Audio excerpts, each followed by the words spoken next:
And we have motion. You see Dragon physically separating from the International Space Station, 1:32 a.m. Central Time. The International Space Station, 253 statute miles over Sudan.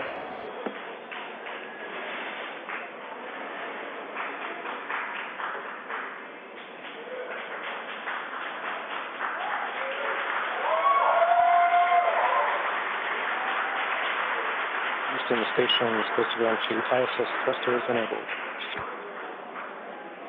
Copy.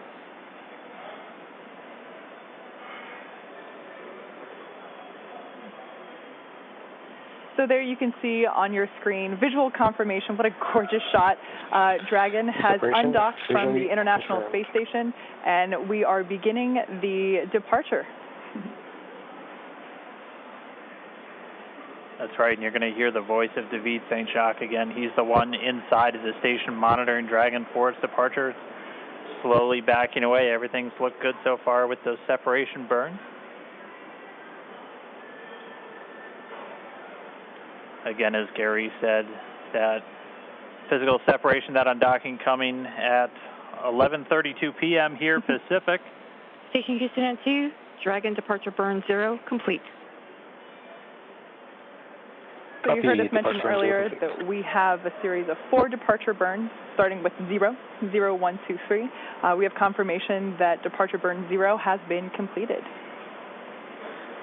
That's right, and so with that one down, we're going to start seeing Dragon begin flying actually above the International Space Station, and then coming up in just a couple of minutes, departure burn 1, the second departure burn, will be coming. That should be in about 4 or 5 minutes from now. And so we're going to see Dragon just kind of swing its way over top the space station and eventually fly out of both the keep-out sphere and the approach ellipsoid. And so the keep-out sphere is one of my favorite things. It's an imaginary sphere with about a 200-mile radius, so 200-meter radius. That would be a much bigger sphere. A 200-meter radius in all directions. And that just governs, so kind of like the approach ellipsoid, which I explained earlier, before you're in the keep-out sphere, any maneuvers with the spacecraft have to be safe and not get inside within core orbit. Dragon is in the corridor, and opening rate is as expected. Copy. And David St. Jacques reporting everything looking good so far. You heard him say the corridors, so they, on their overlays that they have on their laptops on board the station where they're actually monitoring Dragon, they're looking for any perturbations outside of the expected path.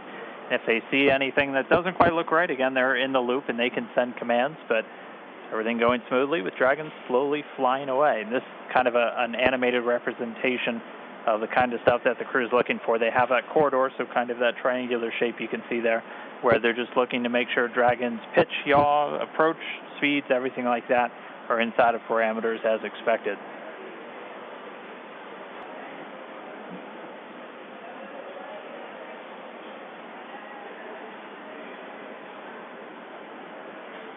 Dragon continuing to fly free. Look, everything looking good so far.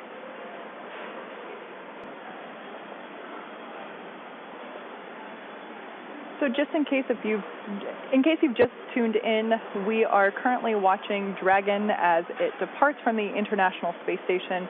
It's been a really smooth operation so far with the undocking procedure, and now we're moving into departure. As of right now, you can see on your screen the Dragon capsule moving away from the approach ellipsoid. There we can see the nose cone still in its open position, leaving the forward hatch exposed. We will be closing that prior to Dragon's re-entry.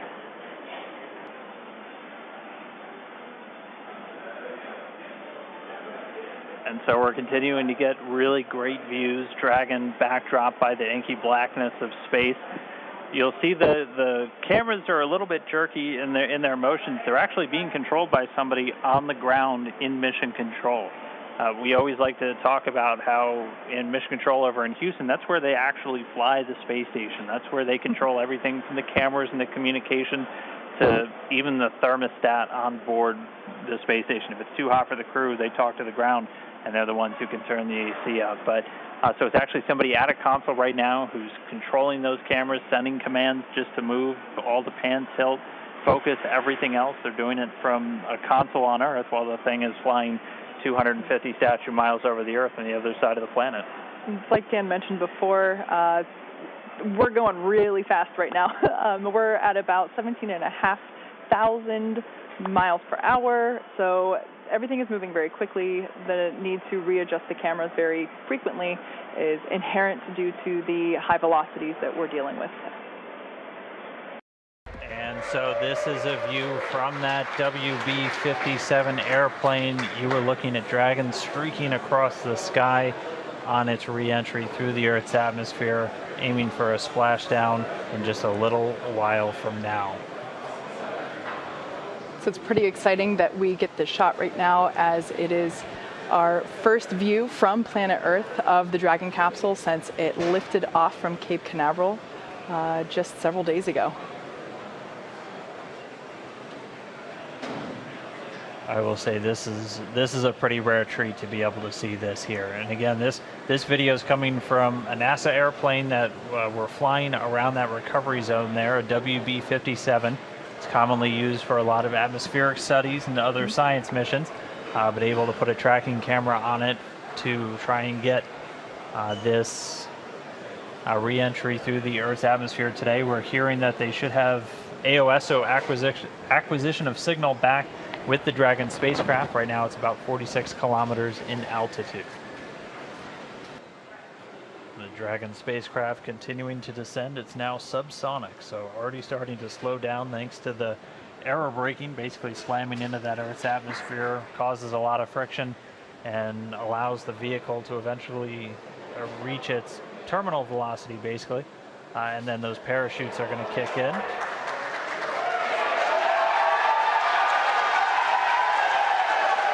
So there you have visual confirmation of the deployment of our drogue parachutes. This is the first of 2 parachute deployments.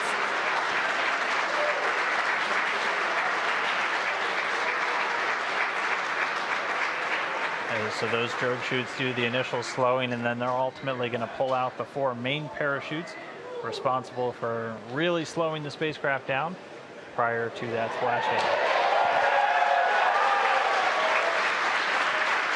You can hear cheering here at SpaceX headquarters as the employees that have gathered around our Mission Control Center are sharing the same view as you.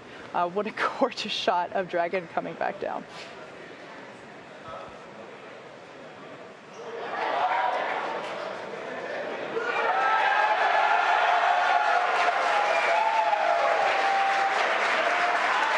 And here come the mains.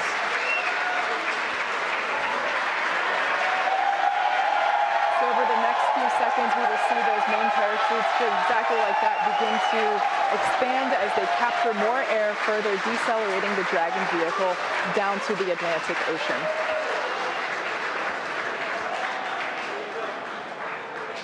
Really can't ask for a more picture-perfect shot than that. And yes, all 4 chutes now deployed. It's going to continue to descend. It's going to continue to slow down and then ultimately splash down in the Atlantic there. We're now under a kilometer in altitude.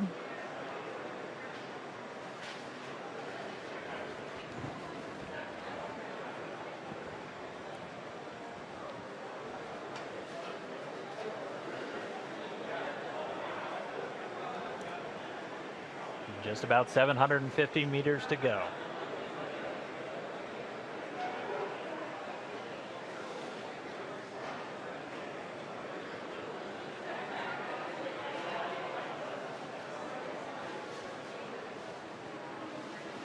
In case if you're just joining us, you can see on your screen there, Dragon has just re-entered the Earth's atmosphere after departing from the International Space Station. We have a gorgeous shot of 4 healthy parachutes deployed and slowing the vehicle down as it is approaching the surface of the Atlantic Ocean off the coast of Florida. And it's continuing to descend under those chutes. We just passed 500 meters. Everything continuing to look good via reports to all the flight control teams. Now we're at about 400 meters.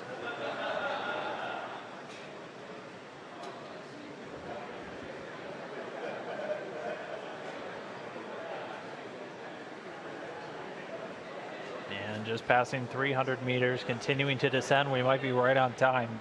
We were planning on splashing down at about 5:45 a.m. Pacific, and we're getting real close to that bingo time. Just past 200 meters.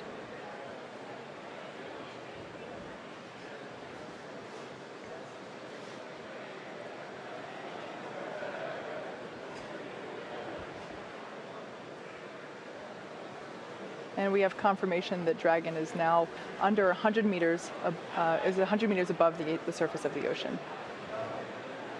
So next up, standing by for splashdown.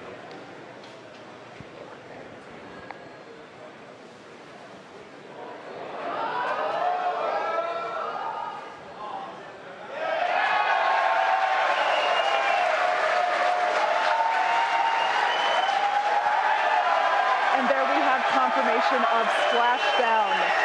Dragon has returned to planet Earth. It is now back home, and you can see on your screen our two fast boats racing out to the capsule, now in recovery.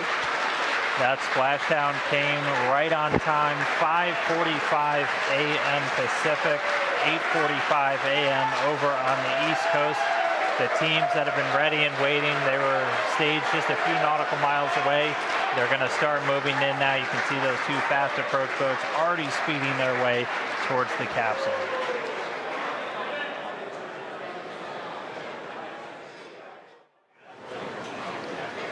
Right now we're just waiting for Dragon to lift up and out of the water and into the nest.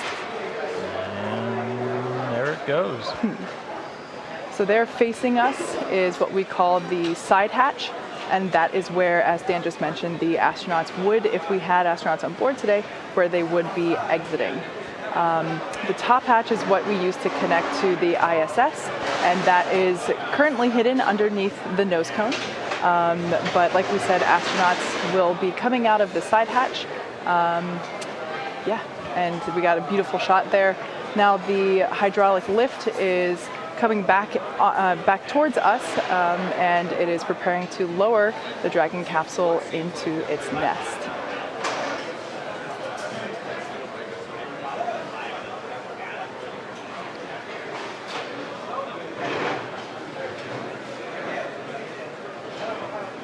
Like we said, we are treating this demonstration mission with the recovery operations as if there were actual astronauts on board. And of course, before we would be able to open the hatch, we would have to make sure that the spacecraft's cabin pressure is equalized with the outside environment before doing so.